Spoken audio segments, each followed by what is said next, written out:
اس یسوع کے عظیم اور بابرکت نام میں آپ سب کو اسلام۔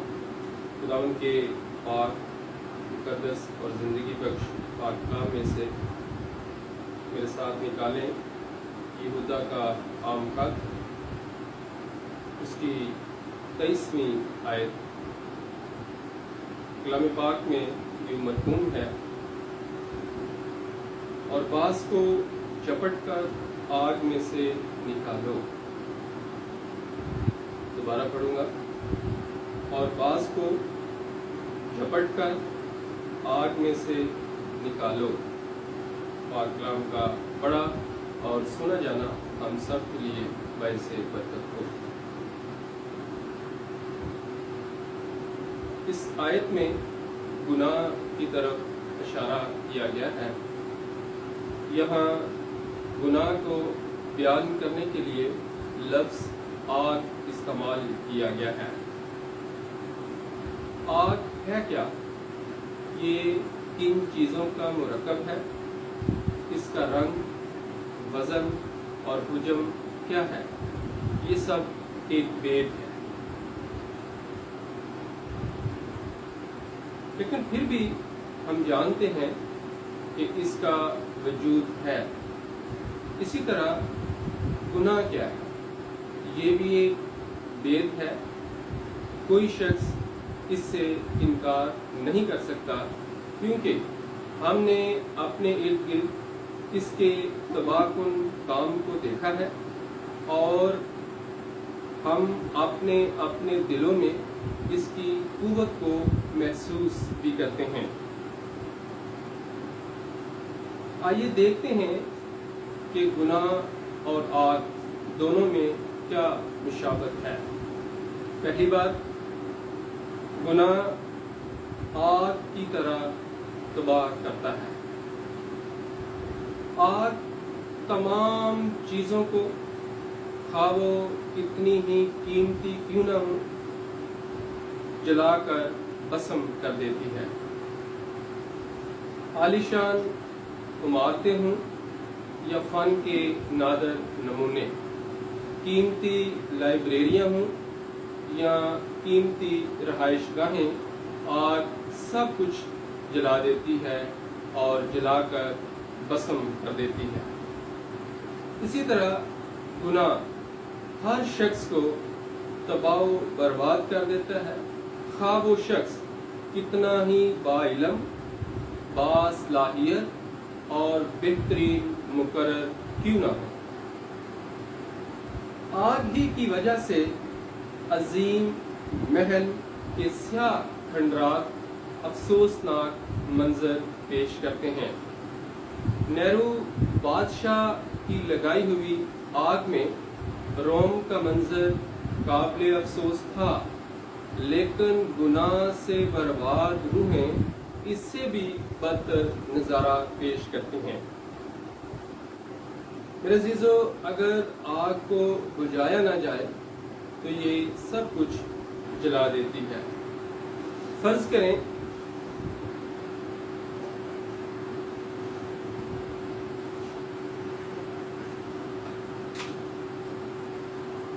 آپ لکڑیوں کے ایک ڈھیر کو یا سوکھی ہوئی گھاس کے ایک ڈھیر کو آگ لگائیں اور آگ سے کہیں کہ اے آگ، میں چاہتا ہوں کہ تو اس ڈھیر کے 1/4 حصے کو جلانا، اس سے زیادہ جلانے کی تجھے اجازت نہیں ہے، تو کیا وہ آگ آپ کا کہنا مانے گی؟ ہرگز نہیں۔ اسی طرح آپ کو کبھی یہ توقع نہیں کرنی چاہیے کہ گناہ ایک مخصوص حد تک اثر انداز ہوگا اور باقی حصے کو چھوڑ دے گا۔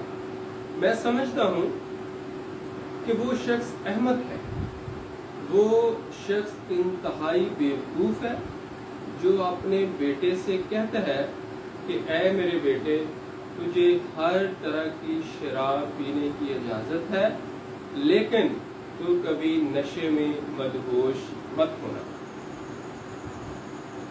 وہ آزمائش کی عظیم قوت سے بالکل بے خبر ہے۔ کیا کوئی شخص آگ کو اپنی جیب میں رکھ سکتا ہے؟ یا کیا یہ ممکن ہے کہ کوئی شخص آگ کو اپنے کپڑوں کے، اپنی شرٹ کے اندر رکھے اور وہ جلنے سے بچ جائے؟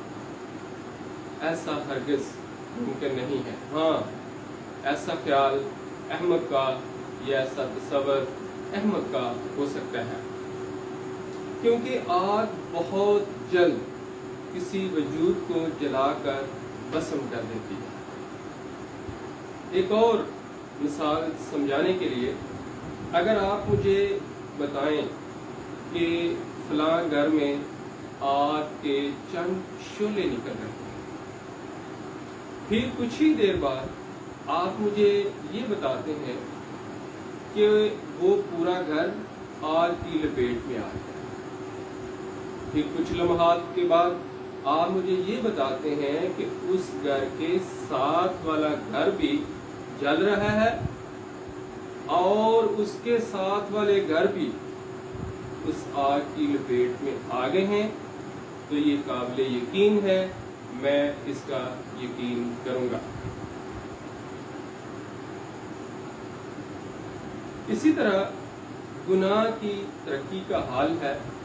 کسی روز آپ مجھے بتاتے ہیں کہ ایک نوجوان نے شراب پینا شروع کر دی، پھر کچھ دن بعد آپ مجھے یہ بتاتے ہیں کہ اسی نوجوان نے جوئے کے اڈوں پر اور دیگر جو ہے گناہوں میں پھنس گیا ہے اور چوریاں بھی کرتے ہیں اور دیگر اس طرح کے کام کرتے ہیں، تو میں اس کا بھی یقین کروں گا، اور یہ قابل یقین ہے کیونکہ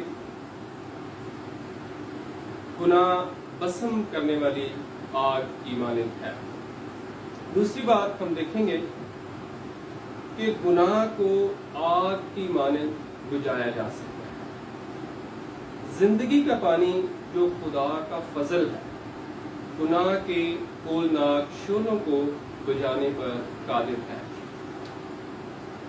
جس طرح ہمارے تمام شہروں میں فائر بریگیڈ والے دن رات چوکس رہتے ہیں کہ جب بھی انہیں اطلاع ملے وہ اپنی جان پر کھیل کر آگ کا مقابلہ کرتے ہیں اور اسے بجھا دیتے ہیں۔ اسی طرح میرے عزیزو یاد رکھیں کہ گناہ کی آگ کو بجھانے کے لیے بھی خدا کا اپنا ایک عملہ ہے، اور وہ عملہ اس کی مختلف کلیسیاں ہیں، اور وہ عملہ اس کی کلیسیا کے بزرگ ہیں، کلیسیا کے ایماندار لوگ اس عملہ میں شامل ہیں۔ سو ہم سب کا فرض ہے کہ ایسی زندگیاں جو گناہ کی آگ میں جل رہی ہیں، ہم اس تباہی سے ان کو بچائیں۔ یہ صرف خادمین کا ہی فرض نہیں ہے، بلکہ ہم سب کا فرض ہے کہ ہم ایسی زندگیوں کو جو گناہوں کی آگ میں جل رہی ہیں ان کو ہم بچائیں اور ان کو اس آگ سے نکالیں۔ یہ کلام کے مطابق ہے اور یہ خدا کا حکم بھی۔ میرے ساتھ نکالیں ایک حوالہ، یعقوب کا خط، اس کا 5واں باب، اس کی 19ویں اور 20ویں آیت۔ کلام پاک میں یوں مرقوم ہے، اے میرے بھائیو، اگر تم میں کوئی رائے حق سے گمراہ ہو جائے اور کوئی اس کو پھیر لائے، تو یہ جان لے کہ جو کوئی کسی گناہگار کو اس کی گمراہی سے پھیر لائے گا، وہ ایک جان کو موت سے بچائے گا اور بہت سے گناہوں پر پردہ ڈالے گا۔ اور کلام کا پڑھا اور سنا جانا ہم سب کے لیے باعث برکت ہو۔ کلام بیان کرتا ہے کہ جو کوئی، وہ کوئی بھی ہو سکتا ہے، کسی مخصوص ایک بندے کا نام نہیں لکھا ہوا ہے، وہ کوئی بھی ہو سکتا ہے، میں بھی ہو سکتا ہوں، آپ بھی ہو سکتے ہیں، کوئی بھی ہو سکتا ہے، جو ہماری جان پہچان میں سے ہیں، عزیز رشتہ داروں میں سے ہیں، جس کو ہم جانتے ہیں کہ وہ خدا سے دور ہے، اس نے ابھی تک خدا کو اپنا شخصی نجات دہندہ قبول نہیں کیا ہے اور وہ گناہ کی آگ میں جل رہا ہے، تو یہ ہمارا فرض ہے کہ اس کو خداوند کا پاک کلام سنائیں، اس کو قائل کریں، اس کو مائل کریں اور اس کو پاک کلام کی دعوت دیں اور اس کے گھر میں آنے کی دعوت دیں اور اس زندگی کو بچانے کی، اس روح کو بچانے کی ہم ہر ممکن کوشش کریں۔ اور کلام یہ بھی بیان کرتا ہے کہ جب ہم کسی ایک روح کو بچاتے ہیں یا اس کو ہم واپس موڑ کے لے آتے ہیں خدا کی طرف، تو آسمان پر بڑی خوشیاں منائی جاتی ہیں اور فرشتے شادیانے بجاتے ہیں اور آسمان پر بڑی جشن منائے جاتے ہیں۔ سو اچھا ہے کہ آج ہم اپنی زندگیوں پر غور کریں کہ ہم کس موڑ پر کھڑے ہیں۔ اگر ہمارے اندر آگ کا ایک شعلہ بھی بھڑکا ہے تو ہمیں فوراً اسے بجانا ہے۔ اگر ہم ایسا نہیں کریں گے تو یہ آگ کا شعلہ آہستہ آہستہ آہستہ آہستہ ایک بڑی آگ کی شکل اختیار کر جائے گا اور ہماری زندگی کو تباہ و برباد کر دے گا۔ سو بہت ضروری ہے کہ آج ہی ہم واپس آ جائیں، یسوع کے قدموں میں آ جائیں، اپنے گناہوں کا اقرار کریں، توبہ کریں۔